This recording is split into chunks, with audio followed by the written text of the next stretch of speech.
Boa noite, bem-vindos ao Jornal. Moçambique está a renegociar a dívida pública. O ministro da Economia e Finanças foi a Londres discutir as modalidades junto aos credores.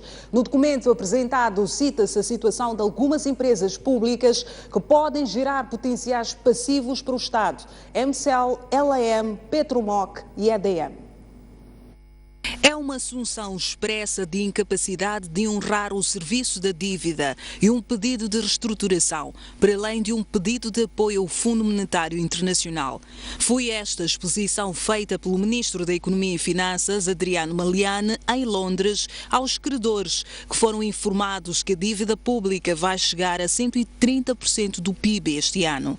A STV teve acesso a este documento confidencial, apresentado pelo Ministro das Finanças aos credores, um documento com 3 capítulos, nomeadamente a situação macroeconómica atualizada, avaliação da capacidade de pagamento do governo e etapas seguintes. Refere sobre a diminuição das reservas cambiais e a depreciação substancial do metical, com uma depreciação de cerca de 70% em relação ao dólar ao longo de 2016. Aponta-se riscos principais que podem deteriorar ainda mais a situação fiscal e económica de Moçambique a curto e médio prazos. Nele consta a situação de algumas empresas públicas que podem gerar potenciais passivos para o Estado. São elas MCL, LAM, Petromoc e EDM. Apesar deste quadro, as perspectivas de crescimento são promissoras para o país. Segundo o documento, a decisão final de investimentos sobre os projetos de gás acontecerá no final deste ano e início de 2017. Portanto, espera-se que a capacidade de pagamento do governo deve aumentar consideravelmente após 2021, sujeito a uma execução atempada dos projetos offshore de gás. E sobre esta comunicação do Ministro da Economia e Finanças, o FMI posicionou-se através de uma nota de imprensa. A equipe do FMI reconhece a intenção das autoridades moçambicanas de iniciar discussões com certos credores com vista a restaurar a dívida de Moçambique para uma trajetória sustentável, conforme anunciado ontem pelo Ministro das Finanças numa reunião com os credores em Londres. A equipe do FMI mantém-se pronta para apoiar as autoridades no seu esforço. Refira-se que a viagem do Ministro da Economia e Finanças para propor a renegociação da dívida só foi conhecida através da imprensa internacional. O Primeiro-Ministro confirmou hoje no Parlamento que o Governo vai renegociar as dívidas das empresas Proínico e MAM. Carlos Agostinho do Rosário revelou que a Procuradoria-Geral da República vai abrir um concurso internacional para a auditoria independente às dívidas ocultas. Carlos Agostinho do Rosário, que falava esta quarta-feira na sessão parlamentar de informações do Governo, diz que Moçambique pretende discutir com o Fundo Monetário Internacional um novo pacote de assistência financeira.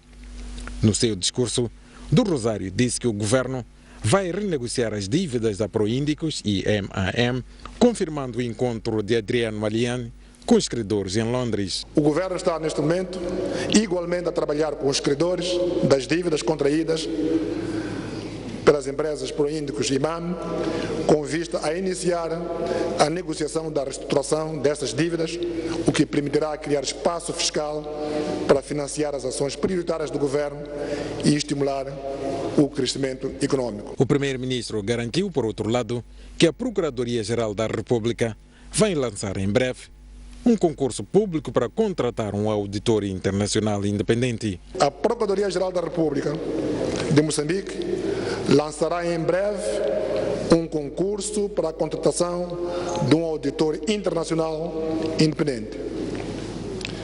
Ainda no contexto do reforço da tal transparência, o Governo vem prestando os devidos esclarecimentos à Comissão Parlamentar de Inquérito desta Magna Casa do Povo sobre as dívidas contraídas pelas empresas Ematum, Proíndico e MAM. As empresas Proíndicos e MAM contraíram dívidas com garantia do Estado no valor de mais de 1,1 bilhão de dólares. No princípio deste ano, o Governo concluiu a renegociação da dívida da Ematum, alargando os prazos de pagamento. O representante do Fundo Monetário Internacional em Moçambique, Ari Eisen, reitera a necessidade de realização da Auditoria Forense Internacional. Num relatório divulgado ontem, o FMI prevê que a dívida pública moçambicana chegue aos 112,6% este ano. O relatório do FMI sobre a África subsaariana divulgado esta terça-feira em Washington, prevê um aumento da dívida pública do país este ano para 112,6%, contra os 87,6% projetados em abril. De acordo com as recomendações internacionais, a dívida pública não deve ultrapassar os 40% do PIB. Se chegar aos 112,6%, como prevê o FMI, a dívida pública moçambicana estará quase 3 vezes acima do limite recomendável. No relatório, o FMI também cortou as previsões de crescimento econômico deste ano de 6% para 4,5%. Claramente há um sacrifício imposto nesse processo. Esta terça-feira, o representante do FMI em Moçambique, Ari Aysen, disse ser fundamental a adoção de políticas para tornar sustentável a dívida. Se a trajetória não for sustentável, então realmente fica difícil restaurar completamente a confiança e a credibilidade de todos os participantes, e isso é um processo que, obviamente, vai requerer um esforço e dedicação. Ari Aysen reitera a necessidade urgente de uma auditoria externa e independente da dívida para restaurar a confiança dos doadores. Uma auditoria externa independente dessas dívidas é um elemento fundamental nesse processo de restauração da confiança no setor público e nas políticas macroeconômicas. O FMI chama a atenção ao governo e ao Banco de Moçambique para prestarem atenção às decisões sobre a economia, tendo em conta que podem agravar a situação de pessoas com baixos rendimentos. Certos gastos em áreas prioritárias têm que ser protegidos e salvaguardados para que a situação social não se deteriore demasiadamente, porque já vamos vendo que claramente há um sacrifício imposto nesse processo. O representante do FMI falava esta terça-feira durante o Fórum Público sobre os desafios macroeconômicos e da conjuntura atual, organizado pelo Ministério da Economia e Finanças, em parceria com o Centro de Estudos de Economia e Gestão da Universidade Eduardo Mondlane e Universidade Dinamarquesa de Copenhaga. Comentadoras do programa Opinião no Feminino comentaram a respeito deste assunto sobre a dívida pública e da renegociação junto aos credores.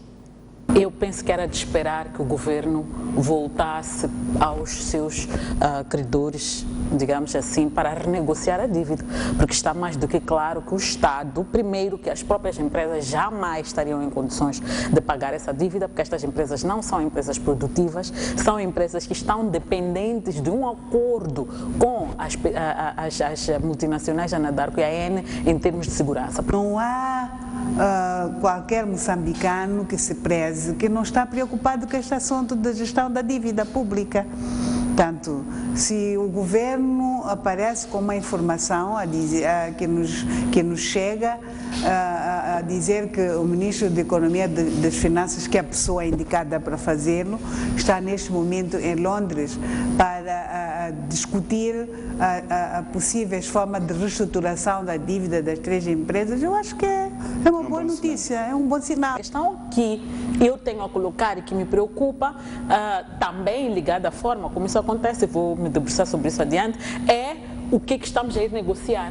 Estamos a ir negociar o alargamento do prazo, estamos a ir negociar que termos que o Estado assume, tal como fizemos com a Ematum, que é tornar a dívida soberana, o que garante que, ok, ainda que não paguemos agora, está garantido que no momento que o Estado puder pagar, vai pagar.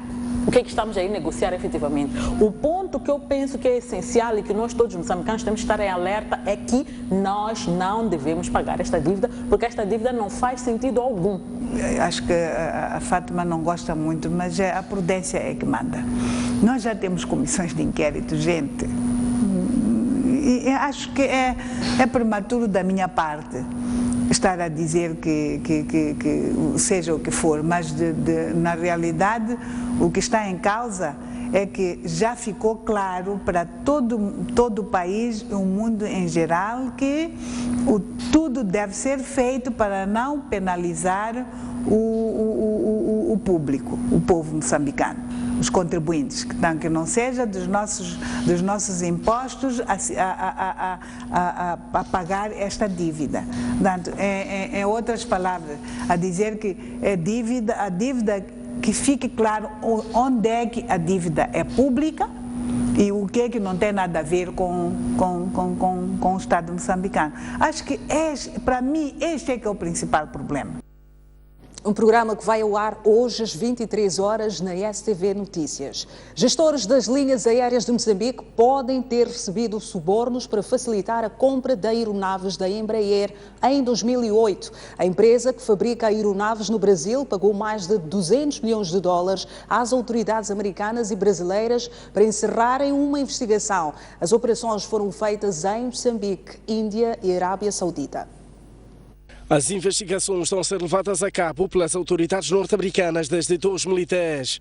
Suspeita-se que a Embraer, um dos maiores fabricantes de aeronaves do mundo, tenha pago subornos em Moçambique, Índia, Arábia Saudita e República Dominicana para facilitar a venda de aviões. No caso de Moçambique, as irregularidades terão ocorrido em 2008, quando foram compradas 2 aeronaves pelas linhas aéreas de Moçambique. As irregularidades são reconhecidas pela própria Embraer neste comunicado, publicado na segunda-feira passada. As investigações, que são parte da documentação do acordo, apuraram que a empresa foi responsável por ações irregulares em 4 transações realizadas entre os anos 2007 e 2011 na Arábia Saudita, Índia e em Moçambique e na República Dominicana. Essas transações totalizaram a comercialização de 16 aeronaves. A Embraer pagou mais de 200 milhões de dólares à justiça norte-americana e brasileira para encerrar as investigações.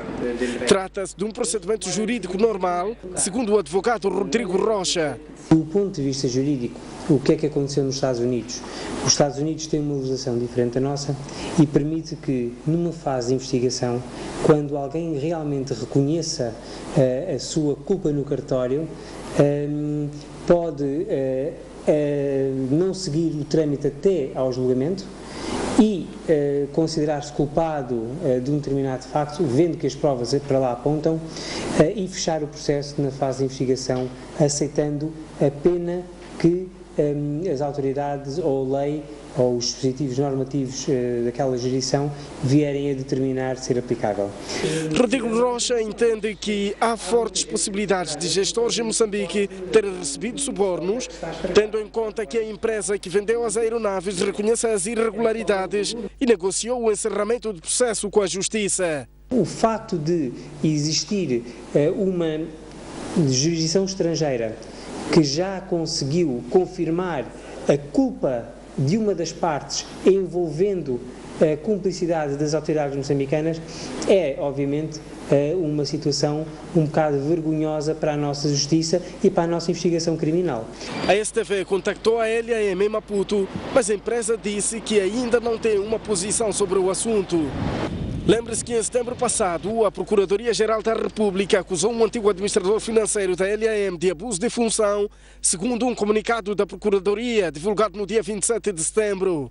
O administrador financeiro da LAM, no período compreendido entre 2008 a 2014, aceitou e anuiu que a empresa LAM celebrasse com a empresa de construção civil pertencente ao seu irmão, igualmente trabalhador da empresa, 25 contratos de prestação de serviços para a reabilitação e construção de várias infraestruturas da LAM.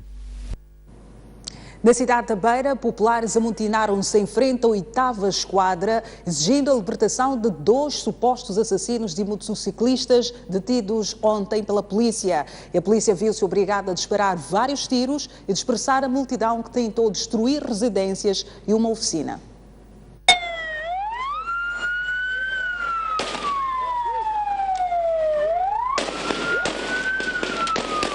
Este ambiente foi registrado pela nossa equipa de reportagem no bairro da Manga, na cidade da Beira, entre as 8 e as 12 horas de hoje, quando a polícia tentava a todo custo impedir que centenas de pessoas, entre eles motociclistas de chopelas e população furiosa, fizessem justiça pelas próprias mãos ao tentarem destruir 2 residências e uma oficina de supostos ladrões de chopela com recurso ao assassinato dos motociclistas.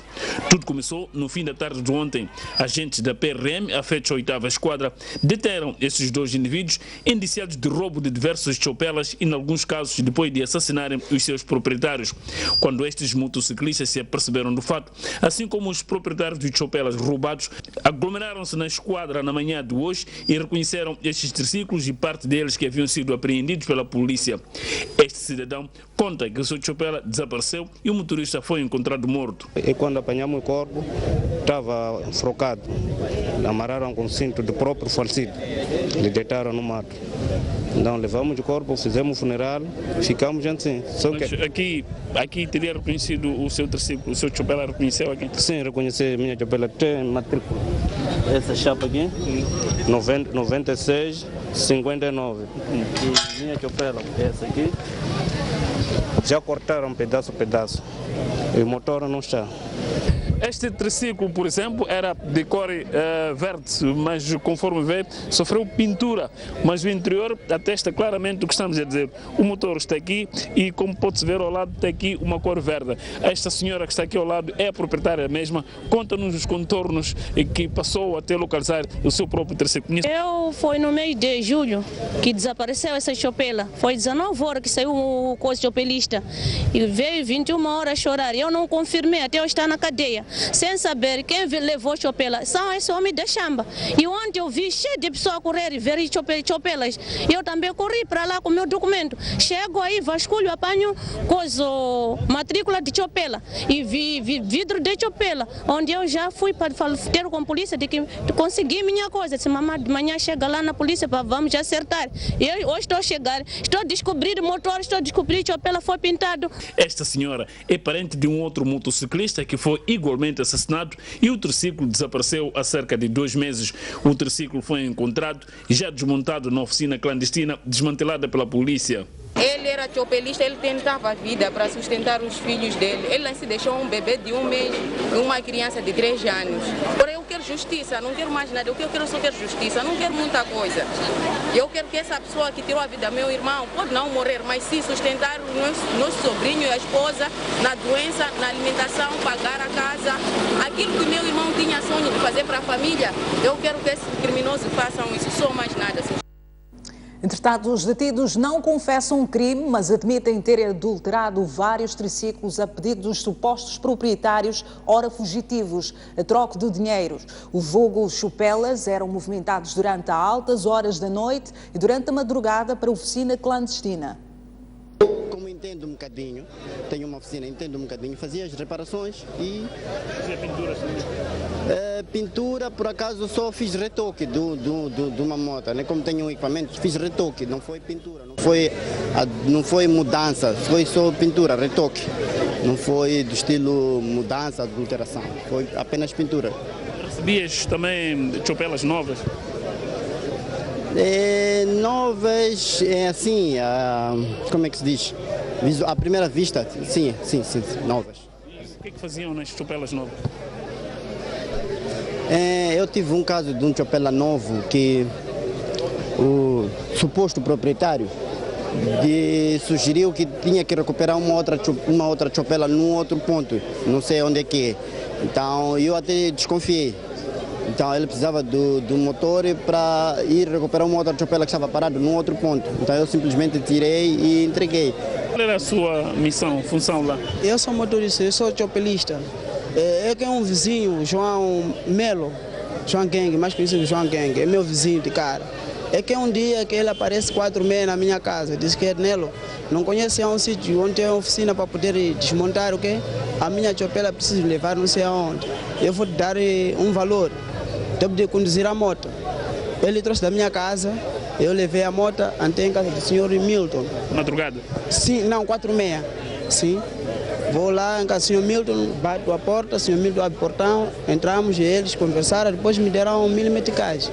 Eu fui-me embora em casa, peguei minha moto e fui trabalhar. Da segunda vez, a segunda chopela, era uma hora de 23, iram para 0. Da segunda vez, a segunda chopela, uma nova. Levei de novo, trouxeram na minha casa, 23h30. Fui de novo, andei em casa do senhor Milton. Disse, agora nós não temos valor para poder te dar. Trouxeram na minha casa para poder deixar em casa do senhor Milton. Eu, ok, vai me dar amanhã. Só que chega dia seguinte não me dá mais nem meu valor nem nada. Eu mandei fumar a eles. Cerca de 3.000 crianças no bairro Boquiço, no município de Matola, em Maputo, estão sem aulas devido à destruição da cobertura de uma sala, como resultado de um mau tempo registrado na última segunda-feira. Ainda naquela região, famílias perderam as suas casas. Chapas destruídas, salas sem cobertura, escola vazia. Este é o cenário encontrado pelo Instituto Nacional de Gestão de Calamidades na Escola Primária Completa de Boquiço, no município da Matola. A chuva e os ventos fortes da última segunda-feira arrasaram esta infraestrutura construída em 1997. O diretor da escola conta que os prejuízos são avultados, uma vez que o mau tempo danificou a cobertura de 6 das 7 salas existentes. Um grande desastre, onde houve uma destruição quase total do teto da escola e, assim sendo, interditar-se a assistência de aulas das crianças. O responsável conta ainda que é prematuro o retorno efetivo às aulas. Acreditamos que talvez a partir da sexta-feira, porque tentamos entrar em contato com os pais encarregados de educação para ajudar a remoção daquilo que foi o estrago. As poucas crianças que estiveram na escola retrataram a existência de muitas casas destruídas. No seu bairro, como está a situação? Houve casas destruídas? Muitas casas que se destruíram. Ok. Alguém ficou ferido lá? Não. No seu bairro também está assim? Sim. Caíram muitas casas, lá e saíram chapas. Ok. Mas você estava a fazer o que na escola? Estava a vir. A equipa do INGC visitou algumas famílias da zona de Mucatine, onde encontrou Hilda Manhissa, uma das vítimas do vendaval. Ela conta que, devido à intensidade dos ventos, teve que abandonar a sua residência e pedir refúgio numa casa vizinha. E quando regressou, tudo já estava destruído. Quando voltei para casa, nem as paredes já não existiam. Como ficou quando viu a sua casa destruída? Chorei muito. Tanto sofrimento, assim como para renovar, não vai ser fácil. Quanto tempo gastou para construir essa casa? Muito tempo, sozinha, sem apoio de ninguém. Não é fácil. Tal como a casa da Hilda Manhissa, o cenário de destruição repete-se em muitas residências e infraestruturas naquele ponto da província de Maputo. As destruições ocorridas nas últimas intempéries na cidade de Maputo e província reabrem as discussões sobre a qualidade das obras e dos materiais que são usados nas construções das nossas residências. Imagens são de Rogério Malhade, Raul Massing, Press TV.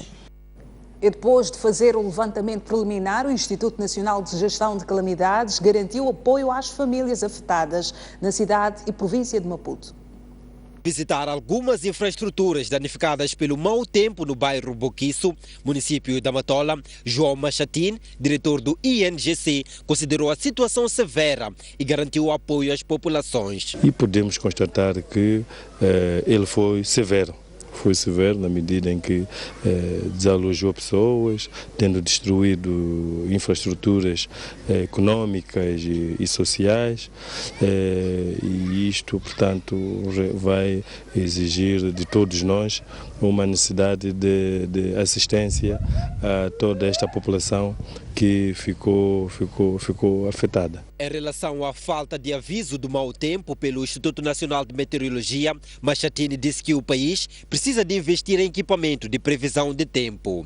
Tem a ver com a necessidade de melhorarmos a nossa capacidade de prever os eventos, né? E todo o trabalho está sendo feito a nível das instituições que lidam com este cenário, incluindo o próprio INGC, apesar deste não ter o mandato de difundir este tipo de situações, mas é a nossa preocupação também começarmos a aprimorarmos no que tange a capacidade previsional de eventos. A vereadora de Ação Social do município da Matola avançou que mais de 900 famílias perderam as suas casas, só neste ponto do país. 250 famílias que estão ao relento. Isto é, contando com as destruições totais e a parte da cobertura. E neste momento as nossas equipes ainda estão no terreno desde ontem, estão a fazer levantamento, mas do número que temos até agora é de 950 famílias. Quais são os bairros mais críticos? Os bairros mais críticos são os bairros de Nkobe, Nwamatijane, Matolagari, Ngodloza, Mukatini, Boquiço, esses bairros de norte. E o vendaval destruiu ainda 34 quilómetros de linha de transporte de energia e deitou abaixo 8 transformadores na região sul do país. Os maiores estragos foram registrados em Maputo e Matola. A reposição vai custar cerca de 130 milhões de meticais. Torres, postes e transformadores de energia destruídos. O vendaval de segunda-feira deitou abaixo diversas infraestruturas de transporte de eletricidade. Os homens da EDM já removeram parte significativa do rastro de destruição. Agora restam os problemas mais complexos. No bairro do Triunfo, por exemplo, a força do vento derrubou estas duas linhas que transportam energia das subestações da Universidade Eduardo Mondlane e Maotas para alimentar Triunfo e Costa do Sol. 3.000 famílias ficaram sem energia. Que perdemos esta capacidade que tínhamos de levar essa energia das duas subestações para a subestação ou posto de seccionamento do Triunfo. Esse é o primeiro grande dano. E depois, consequentemente, vem outros danos, que é o custo de reposição desta infraestrutura aqui. Neste momento estamos a alimentar de uma maneira alternativa. Agora, o desafio é desbravar esta mata até chegar às torres. Nesta outra zona do bairro do Costa do Sol, o mau tempo derrubou 4 postes de energia. Só na cidade de Maputo, a Eletricidade de Moçambique estima que tenha perdido cerca de 10 quilômetros de linha de transporte de energia, de entre baixa e média tensão. Além disso, há registro de 3 transformadores que foram danificados devido à intempérie de segunda-feira. Segundo dados provisórios, só a reposição deste equipamento poderá custar cerca de 31 milhões de meticais. Em toda a região sul, a EDM fala de 34 quilômetros de linha destruída e 8 transformadores derrubados. Estima-se que a reposição custe aos cofres da empresa cerca de 130 milhões de meticais. Dados preliminares indicam que no total, portanto, nós perdemos cerca de 14 quilômetros de rede de baixa tensão, perdemos 20 quilômetros de rede de média tensão, perdemos cerca de 8 transformadores de distribuição. Também tivemos danos naquilo que é a linha de transporte, nas linhas de transporte, tanto na rede de transporte, na rede de 106 kV. Perdemos o equivalente a quase, digamos, 1 km de rede, tanto um bocadinho ali, um bocadinho ali. Na linha que liga entre Xaixai e, portanto, Inhambane, perdemos o cabo de guarda, portanto, o cabo de guarda está arrebentado em vários pontos e teve que ser removido uma boa parte para ser restabelecido o sistema. A EDM garante que até o fim desta semana vai restabelecer o fornecimento normal de energia a todos aqueles que foram afetados. A reparação definitiva das infraestruturas só daqui a 2 meses. Abdul Manhisse e António Tiwa, STV. 11 bairros na cidade e província de Maputo terão acesso à água potável fornecida a partir do centro distribuidor de água em Itaca. A infraestrutura foi inaugurada na manhã de hoje pelo Presidente da República, Filipe Nyusi.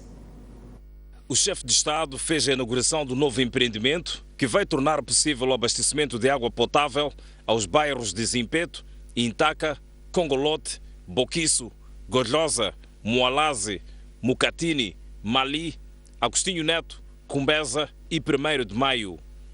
Filipe Nyusi disse que uma das apostas do seu governo é o fornecimento de água à população, pois esta contribui para o desenvolvimento. Fornecer água potável a homens, mulheres e crianças é uma forma segura de promover o capital humano, pois pessoas saudáveis são mais produtivas e as crianças jovens e jovens podem ter melhores resultados na sua formação. O melhoramento das condições básicas do homem só pode ser atingido em plenitude mediante o investimento na provisão de serviços essenciais, com destaque à água potável. É deste modo que na agenda do governo pontifica-se o investimento em infraestruturas de produção, armazenamento e distribuição de água. O empreendimento composto por 2 depósitos, uma torre elevada, uma rede de distribuição de água e um serviço de atendimento ao cliente custou mais de 300 milhões de meticais, financiados pela... Este projeto implementado pelo Fundo de Investimento e Patrimônio do Abastecimento de Água FIPAG até 2011 foi um grande sucesso, pois permitiu, por um lado, a quase duplicação de capacidade de produção de água potável para as cidades de Maputo e Matola e, por outro lado, atingir uma taxa de mais de 70% de acesso à água potável para essas cidades. Este ano, com a reabilitação e expansão de 4 sistemas de abastecimento de água nas zonas centro e norte do país. O presidente Nyusi recebeu hoje o enviado especial das Nações Unidas para o fenómeno El Niño e mudanças climáticas de visita a Moçambique para se inteirar dos efeitos da seca no país. O enviado especial de Ban Ki-moon, o caniano Macharia Kamau, apresentou-se ao chefe de Estado na manhã desta quarta-feira e estará no país durante 4 dias para se inteirar da situação da seca no país. Esta manhã tive o prazer e honra de falar com o presidente sobre questões de desenvolvimento, questões ligadas à seca, à recuperação após a estiagem e outras condições climáticas, porque estamos cá não só pelo El Niño, mas também pelo clima. E anunciamos que os eventos climáticos aqui em Moçambique, que são cíclicos, seca e ciclones, mostram que a situação aqui é séria e precisamos estar juntos como comunidade internacional para ajudar Moçambique. Macharia Kamau informou que a ONU tem um plano de ajuda de 200 milhões de dólares, dos quais metade do valor já foi desembolsada. Entretanto, reconheceu que pode ser necessário ainda mais para assistência a mais de 2,3 milhões de pessoas que precisam de assistência humanitária. Não importam as circunstâncias políticas prevalecentes no país, sabemos sempre que nunca devemos nos esquecer do imperativo moral de desenvolver ações humanitárias que precisamos, porque estamos aqui para fazer o que é certo pelas pessoas, protegendo o direito humano de comida, o direito humano de saúde, o direito humano de água. Estas são coisas que devemos promover, independentemente de tudo o que estiver a acontecer. O enviado especial vai manter um encontro com o Instituto Nacional de Gestão de Calamidades e efetuar visitas de emergência aos distritos de Magude e Manhissa, onde vai testemunhar no terreno os efeitos do El Niño. A versão impressa do jornal O País não foi disponibilizada ontem e hoje devido a problemas na gráfica, onde o diário é impresso. Para os leitores está disponibilizada a versão digital. A tempestade que se fez sentir em Maputo na noite de segunda-feira destruiu parcialmente as instalações da gráfica onde é impresso o jornal O País, o que comprometeu a disponibilização impressa do diário esta terça e quarta-feira. O jornal O País não saiu ontem e hoje pelo facto de se ter abatido uma intempérie sobre a região sul de Moçambique e afetou a gráfica. Portanto, a gráfica tem neste momento máquina variada e tem indisponibilidade de energia neste momento para poder imprimir o jornal. Contudo, o jornal O País, na sua versão digital, tem saído e sai todos os dias, pelo que apelamos aos nossos leitores que possam aderir à versão digital. A direção comercial do Grupo Soico está disposta a conversar com os assinantes para resolverem possíveis problemas resultantes deste constrangimento. Solicitamos que contactem a nossa área comercial e no rodapé nós vamos deixar indicados os contactos para que possam, junto a nós, perceber de que forma é que podem aceder ao jornal do país. Bancadas parlamentares trocam acusações sobre os esquadrões da morte e prática de intolerância política. Para ver, a seguir um intervalo. Até já.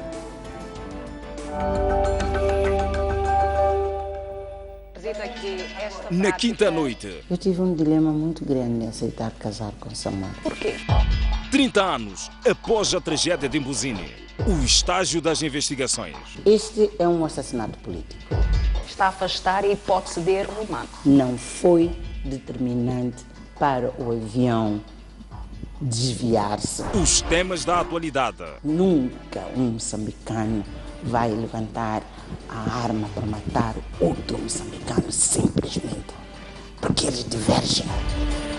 Tira-se pão da boca das crianças quando se pratica corrupções dos níveis que nós temos. Por que é que recuamos até este estágio? Graça Machel, em grande entrevista. É a única mulher no mundo que casou com 2 presidentes. Quinta-feira, às 23 horas.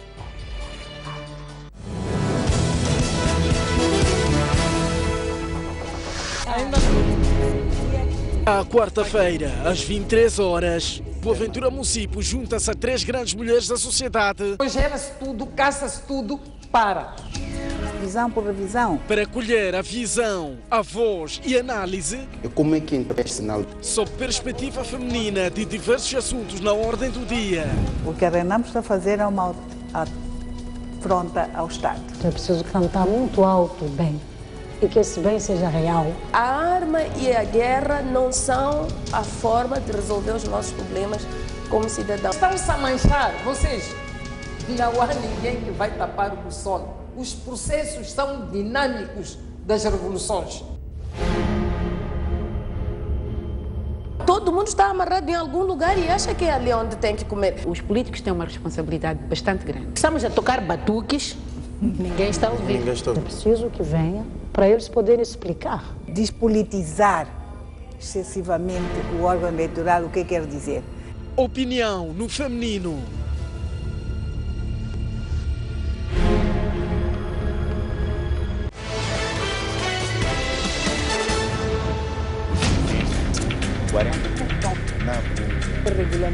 Comece a semana informado sobre os direitos na aquisição de bens e serviços. Hora do consumidor. Qual é a eficiência das autoridades na resposta a cenas de violação dos direitos do consumidor? É uma realidade. Isto não é segredo para ninguém. Na função pública a corrupção é que reina.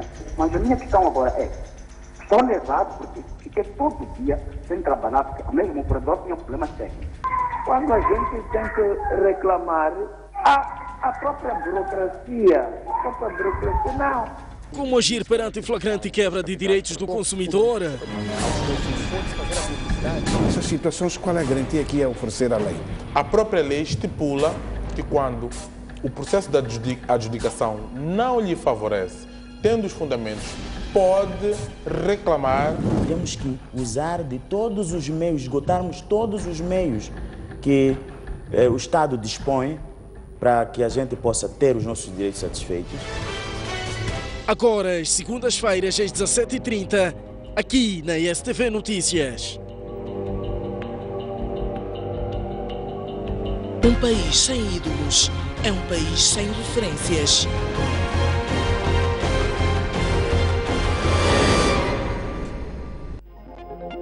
Já pode ler o jornal O País quando quiser e onde estiver. Quer saber como?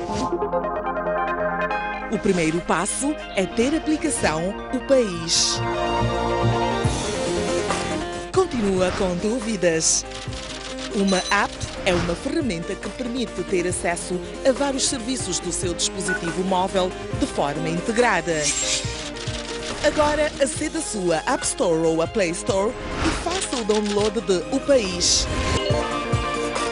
Dessa forma, poderá aceder a uma versão digital do jornal. Assim, não deixe de acompanhar todas as edições do jornal. O País, a verdade como notícia.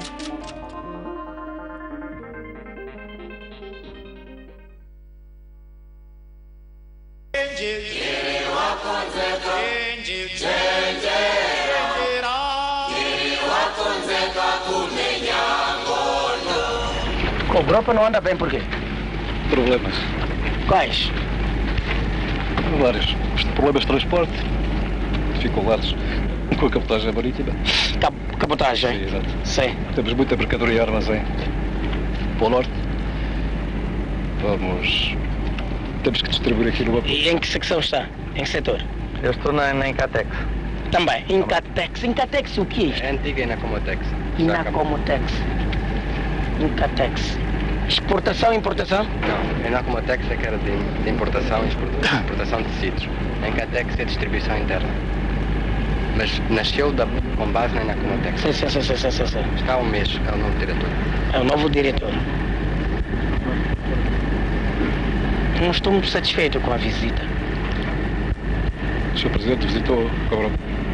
Não. Visitei somente armazéns em que estão muitos materiais e na Comotex se organizaram. Isso é Catex. Estão lá há meses, anos inclusive. Coisas que chegaram para satisfazer, quer dizer, para permitir a alegria do povo. O 25 de dezembro, 30 de dezembro, não saíram, estão lá. Eu devo entender como que é.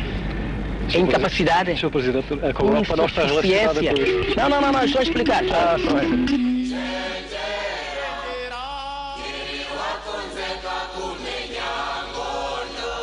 O que distingue a STV Notícias é que lhe dá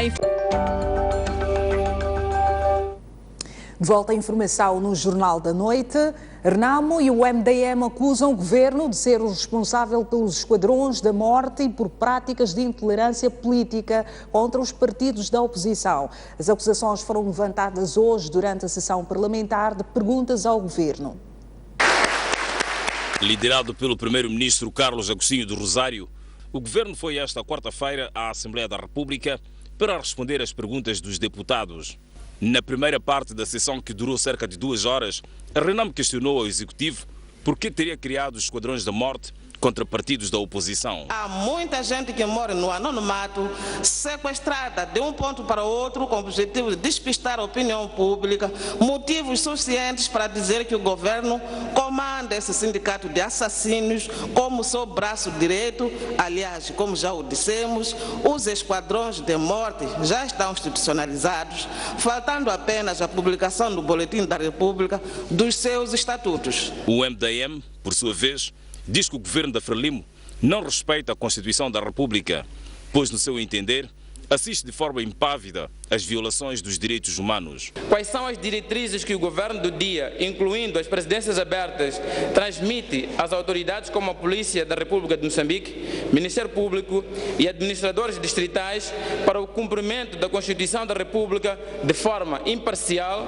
igual e justa para todo o território nacional, e qual é a estratégia para que as liberdades individuais sejam respeitadas? Na voz do ministro da Justiça, Isaac Chande, o governo advertiu que é papel de todos garantir a educação cívica dos moçambicanos e que os partidos devem evitar a violência. A construção do Estado de Direito Democrático exige de todos nós a promoção contínua de uma sociedade de pluralismo político, tolerância e cultura da paz. Nós colocamos uma preocupação que tem a ver com o facto de existirem no nosso país esquadrões da morte que têm estado a raptar, a sequestrar cidadãos moçambicanos. Normalmente as vítimas são os opositores do partido no poder. O que nós gostávamos de solicitar é que esta questão que a nossa bancada colocou fosse respondida pelo governo como é de praxe.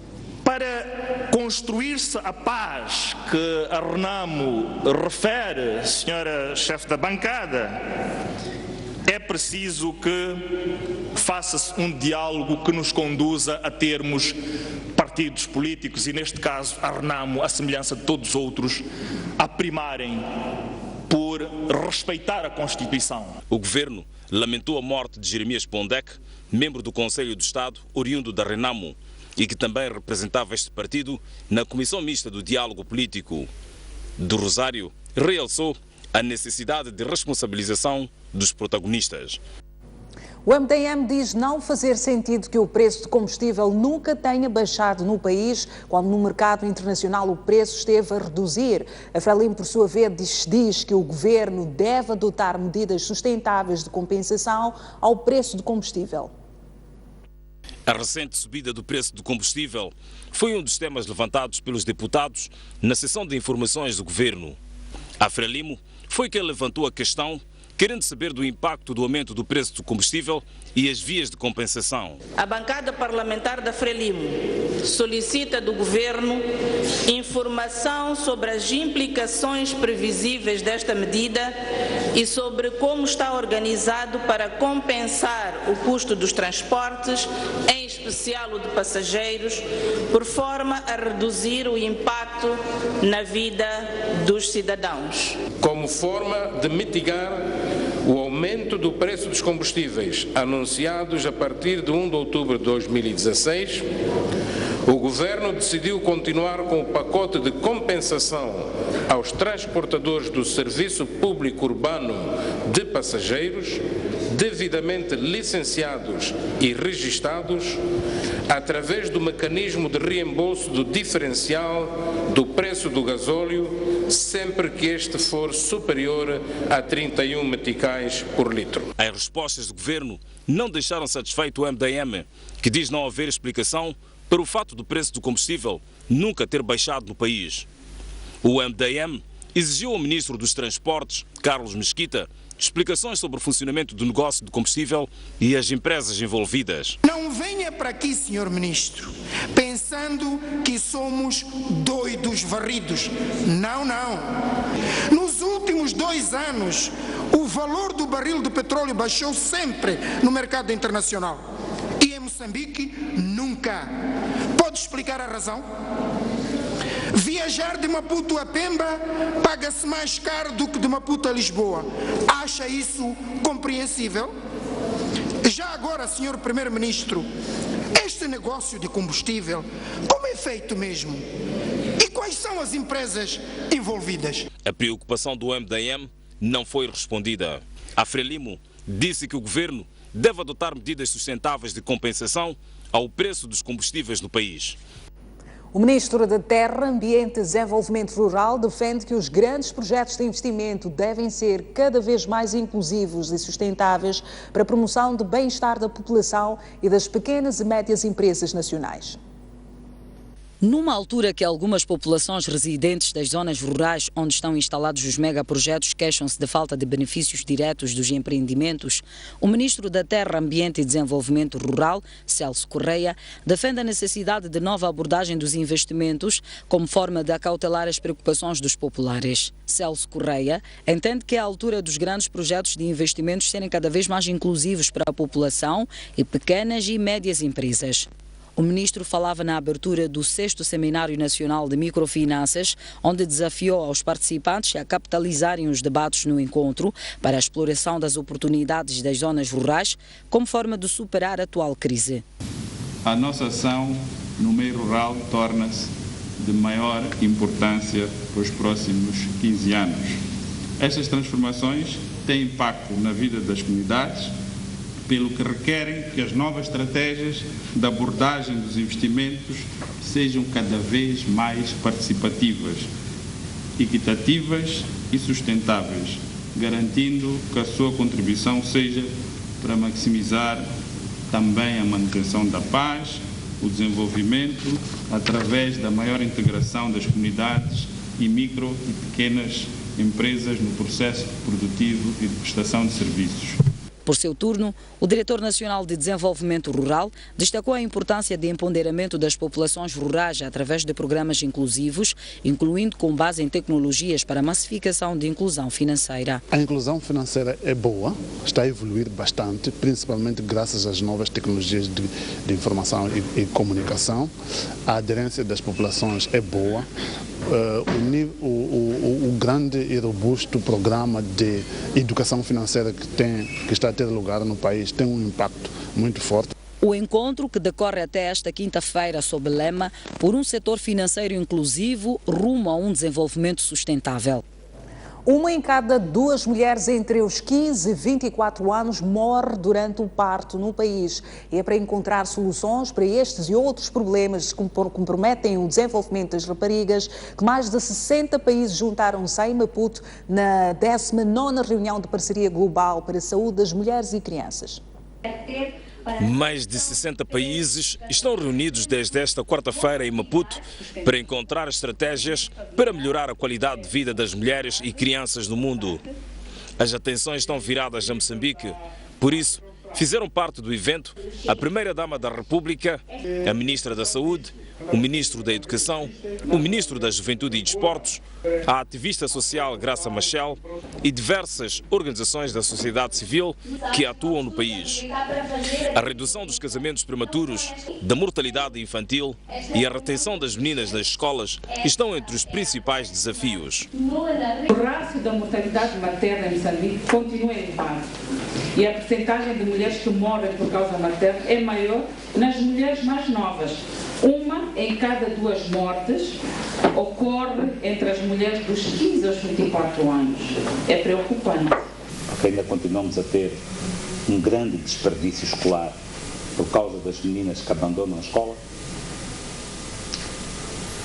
E precisamos na governação que fazemos das nossas escolas, assegurar que os pais e as mães, muito particularmente, que elas se mantenham na escola, que elas participem na vida da escola e que elas ajudem a fazer a gestão das escolas.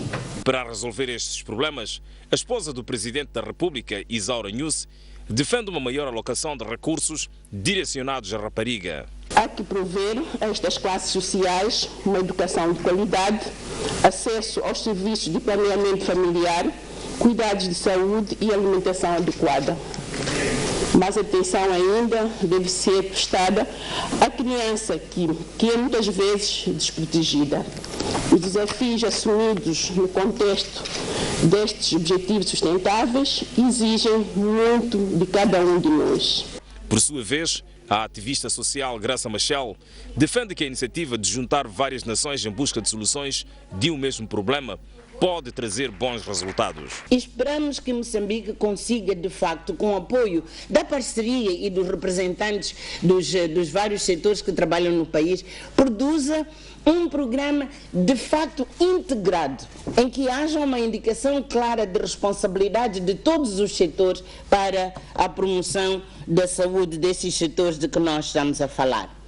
A 19ª reunião da Parceria Global para a Saúde Sexual e Reprodutiva, Materna, Neonatal e Infantil tem a duração de 2 dias e o principal objetivo é que Moçambique possa partilhar experiências, oportunidades e perspectivas para acelerar os resultados da saúde e desenvolvimento do adolescente.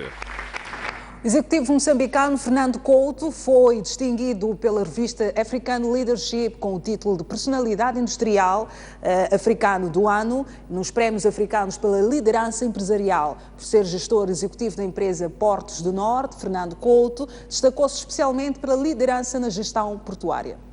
Trata-se de um prémio que distingue todos os anos líderes e instituições africanas que se destacam nas áreas de atividade com relevância para o crescimento econômico e desenvolvimento do continente.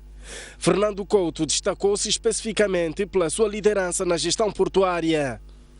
Os organizadores do prémio reconhecem em Fernando Couto capacidades de liderança e visão responsáveis pelo sucesso na gestão de terminais e no movimento portuário no Porto de Nacala. Os vencedores são selecionados de todo o continente num grupo de mais de 250 empresários e profissionais que, por via do seu trabalho, contribuem para a robustez da economia de África. Entre os distinguidos em edições anteriores contam-se figuras como os antigos presidentes da Tanzânia, da Namíbia, Hifikepunye Pohamba, e da Libéria, Ellen Johnson, para além dos reputados empresários sudanês Mo Ibrahim, patrono do prémio para a liderança com seu nome. Não é a primeira vez que Fernando Couto é reconhecido nas suas qualidades de empresário. Em 2007 foi considerado o empreendedor do ano e nessa qualidade representou o país numa cerimônia de caráter global realizada em Mônaco, na França, em 2008. E para ver a seguir, pelo menos 12 pessoas morreram e 4 ficaram feridas no ataque com explosivos num hotel na cidade de Mandera, no Quênia. Vamos agora à previsão do tempo para as principais capitais provinciais do país, a começar pelo sul. Maputo a registrar a máxima de 33 graus, mínima de 22. Em Xai-Xai, máxima de 33, mínima de 21. E em Bano, com máxima de 32, mínima de 19 graus Celsius. No centro, a cidade da Beira registra máxima de 30 graus, mínima de 23. Chimoio contará com 32, mínima de 17. Tete terá máxima de 40 graus, mínima de 22. E Climane com 33, mínima de 22 graus Celsius. No norte do país, a cidade de Nampula apresenta máxima de 34 graus, mínima de 21. Lixinga com 29, mínima de 15. E Pemba com 30 graus, mínima de 23 graus Celsius.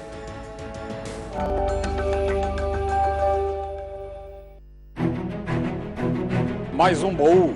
Recordações, momentos, momentos marcantes, grandes vitórias, campeões. Como é que o futebol começou na sua vida e o que é que foi o futebol? Eram todas equipas bem estruturadas com um futebol de se tirar o chapéu. A gente jogava aqui na Baixa, saía da Baixa.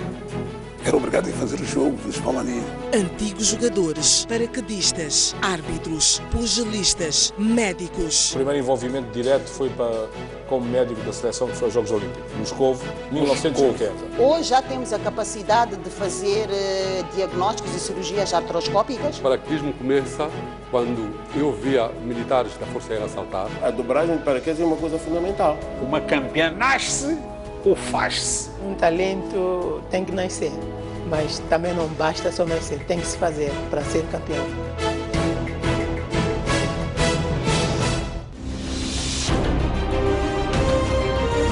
A maior parte para novos tempos, novas esperanças. A grande questão agora é tentar perceber como é que uma obra tão recente desabou.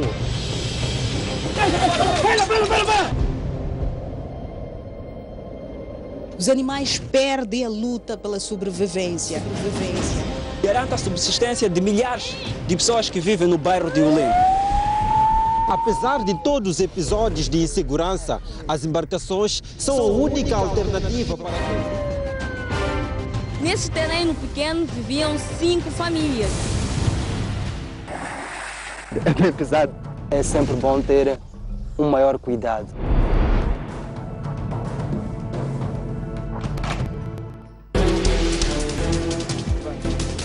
Combate ao crime é a palavra de ordem da chegada do líder da RNAF à cidade portuária de Natal. Davis Simango deixou ficar as seguintes considerações. A partir da cidade da Beira e com imagens de Manel Chicava. No interior desta viatura seguiam 4 ocupantes. Bairros periféricos das cidades de Maputo e Matola. A alma do magistrado calou-se precisamente neste local. As notícias do país cabem todas aqui.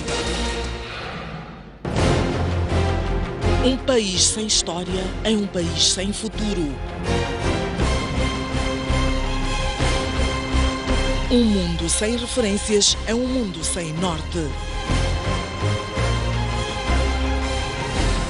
Um país sem cultura é um país sem identidade. Um país sem ídolos é um país sem referências.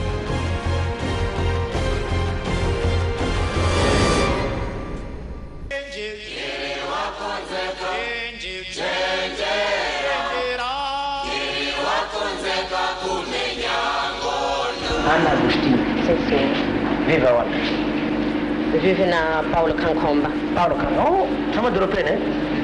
Aquela malimão. Naquela 1900 escudos, a renda da casa. 1900 escudos? Sim, sim. Com aquela, com 48? Com 48 naquela, senhor presidente. O ano como recibo? Eu disse cá, senhor presidente. Eu disse cá? Sim, senhor. Se lá vanga aquele que lá vai cá, o sítio ele? Eu tenho senhor presidente. Se raso? A Xixonganga, a Xinhoxi, nem engatia cá Moçambique. O monstro, Apie. Conhece? Conhece? Conhece? Entramos na Apie. E o que é que encontramos? Encontramos um covil de bandidos. Um antro de corrupção. Um centro de humilhação do povo. Encontramos uma base do inimigo para destruir as nossas conquistas. Encontramos um centro difusor de boatos para denegrir a revolução. A PIE está entregue, lacaio dos antigos donos dos prédios. Entrega boçais selvagens, marginais, que se comportam como porcos. A ofensiva que agora iniciamos é o início de uma nova guerra. Guerra contra o subdesenvolvimento. Guerra pela edificação de uma sociedade avançada no nosso país. Guerra que nos permitirá fazer de Moçambique um país forte. Um país onde cada moçambicano tenha trabalho, boa alimentação, assistência médica adequada, educação correta, habitação condigna. Um país onde floresçam a liberdade, a dignidade e o amor entre os homens. Um país onde os nossos filhos possam crescer saudáveis e felizes. Foi por estes objetivos que o nosso povo lutou desde sempre. Foi por estes objetivos que de novo aceitamos sacrifícios. Foi por estes objetivos que tombaram os melhores filhos do nosso povo. O combate agora desencadeado é o prolongamento da luta armada de libertação nacional. A ofensiva que desencadeamos é a ofensiva de todos os trabalhadores moçambicanos, dos operários das fábricas, dos camponeses. É a ofensiva de todos os trabalhadores moçambicanos para destruir uma minoria de agentes infiltrados que querem destruir a nossa revolução. Uma minoria de agentes infiltrados que quer que o nosso país deixe de ser dirigido pela classe operária. Uma minoria de agentes infiltrados que quer destruir as conquistas revolucionárias da Aliança Operária Camponesa. Uma minoria de reacionários que quer devolver o nosso país ao capitalismo, ao colonialismo, à opressão, à humilhação, à pobreza, ao racismo, à divisão, à dependência do imperialismo. Uma minoria de reacionários que quer conservar seus privilégios, que quer manter como sistema a fome, a nudez, a pobreza, a miséria, que quer manter o povo nas bichas. O nosso povo vai vencer o subdesenvolvimento. O nosso povo quer a revolução e vai fazer. O nosso povo quer o socialismo e construiremos. Não podemos avançar infiltrados. Por isso, estamos a varrer a nossa casa. Vamos continuar a varrê-la. Ataquemos continuamente o inimigo infiltrado.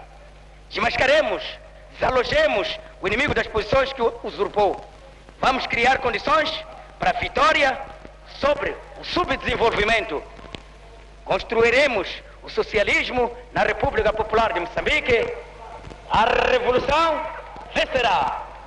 O socialismo triunfará.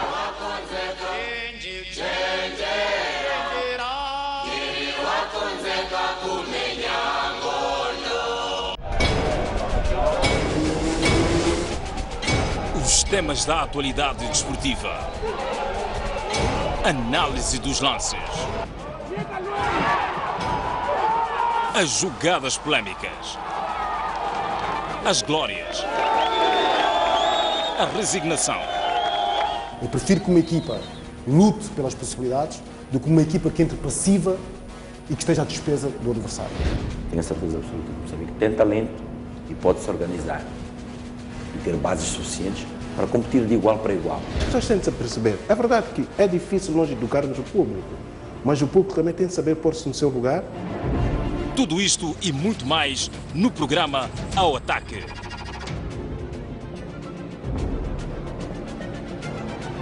O que distingue é... Pelo menos 12 pessoas morreram e 4 ficaram feridas num ataque explosivo de explosivos a um hotel na cidade de Mandera, no nordeste do Quênia. O atentado bombista foi reivindicado pelo grupo terrorista Al-Shabaab.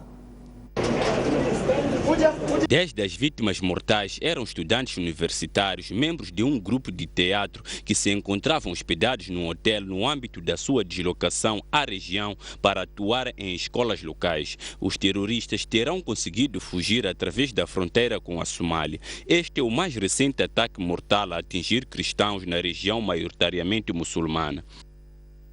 O guarda-redes internacional ao serviço desportivo de Nacala foi vítima de agressão protagonizada pelos adeptos do clube, acusado de ter contribuído para a derrota dos canarinhos em Nacala na partida do último domingo.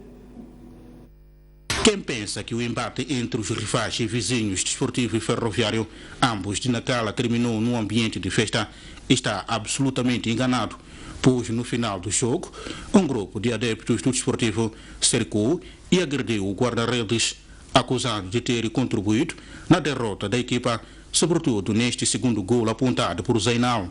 Falando à STV, Braide, que não poderá alinhar na partida do próximo domingo com o Xingal de Tete, no encerramento do campeonato, devido à ruptura muscular no joelho direito, na sequência da ação violenta protagonizada pelos aficionados canarinhos de Nacala, disse que o pior não aconteceu, graças à pronta intervenção dos seus colegas. Eu chegou aqui, Munir disse para eu quero manter a equipe no Mozambola. Eu jogou muito, eu ia manter a equipe no Mozambola, eu sozinho só fazer 30 pontos para a equipe. A HCB perdeu o campeonato em casa, France perdeu o campeonato em casa para Portugal. Ninguém bateu ninguém, mas adepto de aqui, quando você perdeu em casa, ele pensa você vendeu o jogo, então eles querem bater você. Adepto de aqui, atitude, eles gostam de futebol, mas não entendem futebol. Agora eu não sei, eu vou continuar aqui ou não vou continuar aqui até eu chegar em casa. Sim. Está com medo de andar? Sim, eu estou com medo para andar. Depois do jogo domingo até agora, eu não saio. Todos os dias eu estou em casa, porque eu tenho medo para andar. Entretanto, jogadores do desportivo, incluindo a equipa técnica, condenam o comportamento dos adeptos e dizem que este não é o primeiro ato vergonhoso que protagonizam. Há dia que o guarda-redes pode cometer o erro, o avançado também pode cometer erro, como tantos outros cometeram, mas infelizmente o guarda-redes é sempre o foco mais fácil de se atingir, recorreu-se a ele, mas neste último jogo eu acredito que todos nós falhamos, a nível da própria organização diretiva, a nível técnico. Eu pessoalmente como treinador assumo que fiz algumas substituições a pensar que talvez pudessem dar frutos, não deram. Este é o futebol, tem 3 resultados. Eles normalmente só deviam analisar as coisas e aceitar. Aconteceu, aconteceu. De recordar que o guarda-redes Bright foi titular em várias partidas na presente época futebolística e ajudou o desportivo de Nacala a assegurar a sua manutenção na prova rainha do futebol nacional, Moçambola 2016, que está a uma jornada do fim. O jornalista desportivo Renato Caldeira lançou ontem 2 livros que retratam as suas vivências desportivas durante os 50 anos de carreira. Caldeira diz que o evento está em forma de publicização dos atos que marcaram a história do desporto nacional para as próximas gerações.